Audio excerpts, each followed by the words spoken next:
오늘 삼성전자 흐름 보시면 이제 좀 더 궁금하시죠? 반도체주들 어떻게 해야 될지, SK 하이닉스까지, 그리고 앞으로의 전망들이나 또 들려오고 있는 얘기들이 좀 긍정적으로 나와서 정말 다시 한번 돈을 여기에 넣어도 될지 궁금해하실 것 같은데요. 업종에 대한 앞으로의 전망들 그리고 투자 전략 세워보도록 하겠습니다. 하나금융 경영연구소의 이주원 연구위원과 함께합니다. 어서 오십시오. 안녕하십니까. 예, 또 오랜만에 이렇게 조언 듣게 됐습니다. 오후에는 처음 나오는 것 같은데. 반도체 있지 않습니까? 그 반도체 하반기 전망에 대해서는 그래도 좀 긍정적인 소식들이 솔솔 나옵니다. 여기에 대해서 좀 어떻게 평가하고 계세요? 글쎄 지금이 벌써 9월 중순이 지났잖아요. 그러니까 하반기가 절반이 지난 상황인데 네. 얼마 전에 관세청에서 9월 10일까지 수출 통계 집계를 보면 반도체 수출이 마이너스 30%였거든요. 예. 그 얘기는 하반기가 벌써 절반이 지났지만 여전히 상반기와 마찬가지로 폭락이 진행되고 있다고 보여지고 있고요.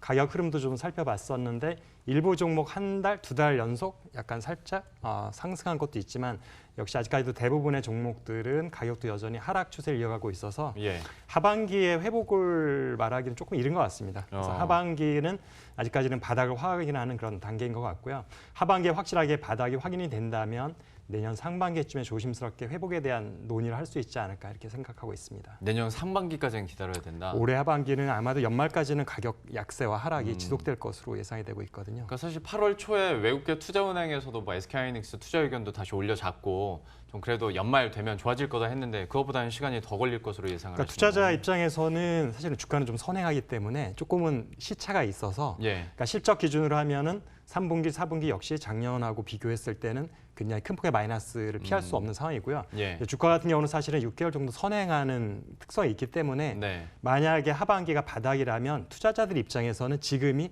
적기라고 판단할 수도 있는 거죠. 예. 그래서 사실은 외국인들의 매수세가 그런 면에서 있는 것 같고 일단 투자와 관련된 쪽의 섹터에서는 그런 의견들도 낼 수 있을 것 같습니다. 아, 역시 굉장히 중요한 포인트를 짚어주신 것 같아요. 그러니까 산업 경제 전망과 또 투자 심리적인 부분이나 또 이 선행하는 부분에 대해서는 우리가 역시 좀 구분을 해서 또 전략을 짜봐야 될 것 같은데요.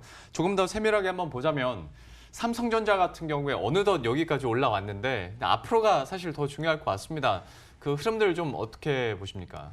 일단은 지금 방송 시간에 아마도 주가나 주식 투자에 관심 있는 분들이 많이 보시는 시간대인 것 같아서 네. 제 전공은 아니지만 예. 들어오기 전에 잠깐 차트를 보고 들어왔는데요. 지금 보니까 약간 우상향 밴드에서 지금 저점이 조금씩 높아지고 있는 것 같긴 하더라고요. 예. 그래서 뭐 과거와 같이 다시 폭락하거나 그런 일은 없을 것 같긴 한데 문제는 그 밴드 내에서 저점과 고점이 아직도 굉장히 그 변동폭이 크다라는 부분이 있어서 아마 단기 투자하는 분들은 사실은 그 정확한 그 고점과 저점을 확인하기 쉽지가 않기 때문에 예.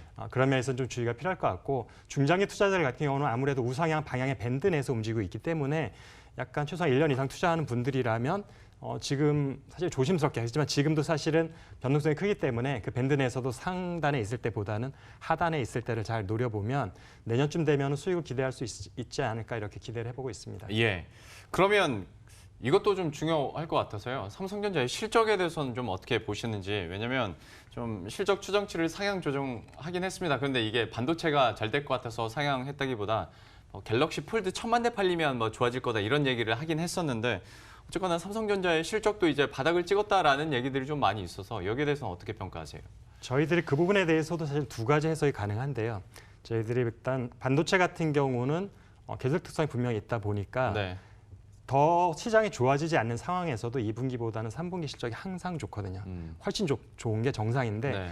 그 정도가 만약에 나온다고 하면 그거는 회복이라기보다는 그냥 정상적인 사이클 정도인데 네. 만약 3분기가 2분기가 좋아지지만 과거의 3분기가 2분기보다 좋았던 만큼의 갭을 벌리지 못하는 정도의 회복이라면 예. 오히려 더 악화된 거라고 볼 수가 있어서요.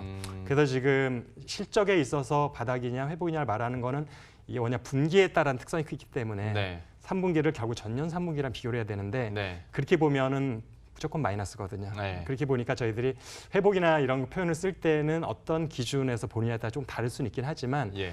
사실은 산업을 보는 입장에서는 아직은 회복을 이야기하기는 조금 빠르지 않을까 하는 생각을 하고 있습니다. 근데 요즘에 그러니까 워낙 차이가 갭이 많이 나다 보니까 그냥 전분기 대비했을 때 그렇죠. 사실 저희들이 좀 안타까운 마음이 있으니까 예. 어쨌든 분기별로 조금이라도 좋아지면 저희들이 좋은 시그널이라 받아들이곤 하는데 예. 뭐 그렇게 보는 것도 나쁜 건 아니에요. 사실은 뭐 그것도 의미가 없다고 생각은 하진 않지만 그래도 저희들이 전반적으로 시장 전체의 사이클과 회복 국면에 들어갔는지를 판단할 때는 역시라도 큰 틀에서 전년도와 비교를 하는 게 맞는 것 같고 예. 그다음에 아직까지도 수요가 그렇게 좋아졌다는 시그널 보이지 않고 있어요. 그래서 많은 애널리스트 분들도 말씀을 하고 계시지만 사실은 지금 뭐 저희 데이터 센터라든가 재작년까지 수요를 이끌었던 부분이 지금까지도 그렇게 공격적으로 하진 않고 지금 그냥 소문만 내고 있죠. 할 거다라는 예, 그렇지만 그렇죠. 예. 아직까지 구체적인 주문이 이렇게 나오고 있는 건 아닌 것 같고 예. 최근에도 보니까 아직도 국내 반도체 재고 수준이 굉장히 높은 상태에 있어서 사실 그 재고를 가지고도 조금 수요가 증가하더라도 생산 늘지 않더라도 재고 소진 정도로도 해결할 수 있는 수준이어서 예.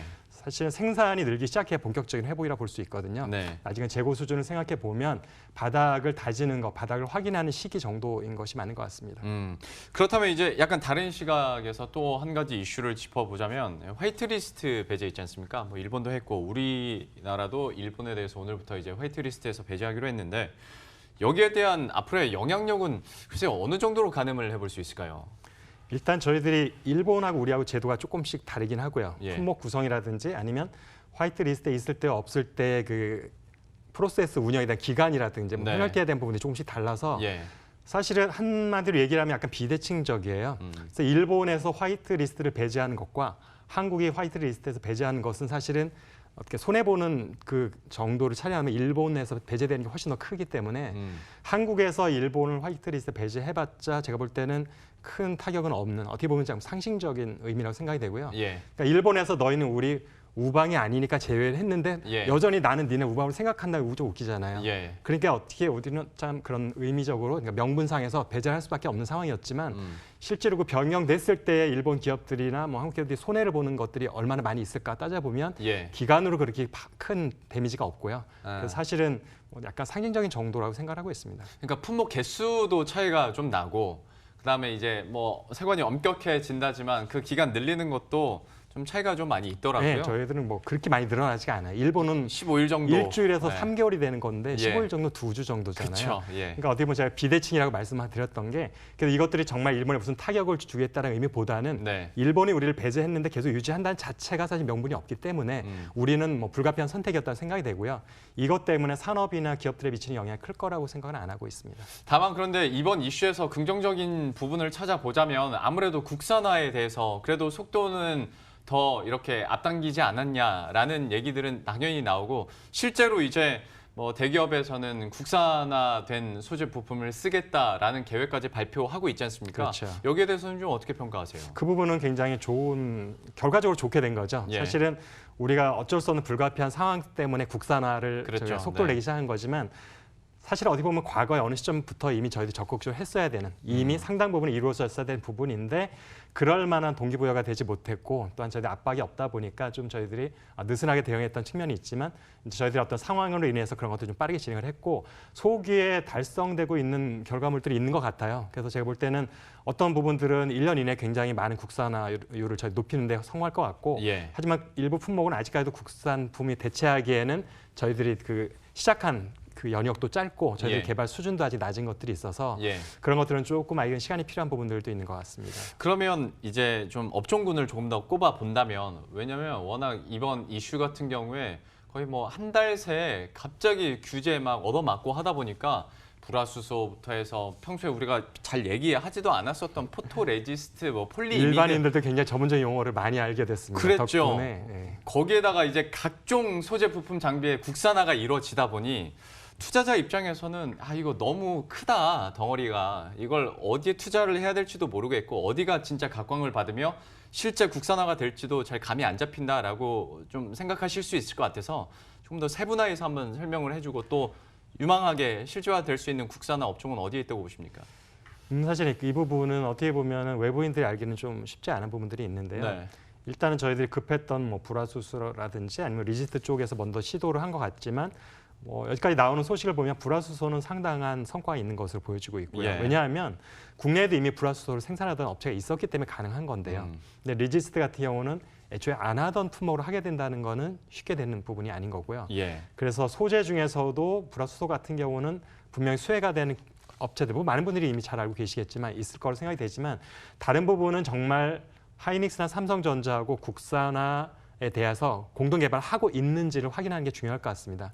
단순히 A라는 기업이 B라는 품목을 하고 있는데 이것이 분명히 국산화 대상이다라는 것만 가지고 그 기업이 수혜를 받을 것이라고 기대하기 좀 어렵기 때문에 정말 삼성 하이닉스랑 파트너십을 맺어서 공동 개발을 하고 있다면 분명히 그 기업은 성공했을 때 수요가 발생을 하거든요. 그럼 당연히 매출이 크게 증대하는 효과가 있을 수 있기 때문에 그런 기업들이 많지는 않겠지만 있을 것 같고 장비로 눈을 돌려보면 장비 쪽은 사실 쉽지가 않습니다. 저희들이 국산화율이 뭐 20% 얘기를 하지만 그거는 특정 품목에 많이 몰려있는 걸 다 포함해서 전체적인 퍼센트거든요. 네. 근데 저희들이 장비도 공정 장비가 굉장히 다양한데 한국 기업들이 아예 생산하지 않는 품목도 굉장히 많아요. 네. 근데 안 하던 거를 할 수는 없거든요. 그쵸, 그래서 이거는 우리들이 단시간 안에 국산화를 달성한다는 게 아직 불가능한 상황이어서 그래서 장비 쪽은 사실은 국산화를 높인다는 건 기존에 납품하던 업체들이 그 물량을 조금 늘린다라는 수준으로 이해하시는 게 맞는 것 같고 예. 소재 같은 경우는 사실은 새롭게 개발하는 것까지도 포함하기 때문에 소재 쪽에 좀 더 국산화에 대한 혜택은 좀 더 높을 거라고 생각이 되고 있습니다. 그러니까 뭐 다 사실 우리 100% 국산화 시켜서 우리끼리 자급자족할 수는 없는 거고.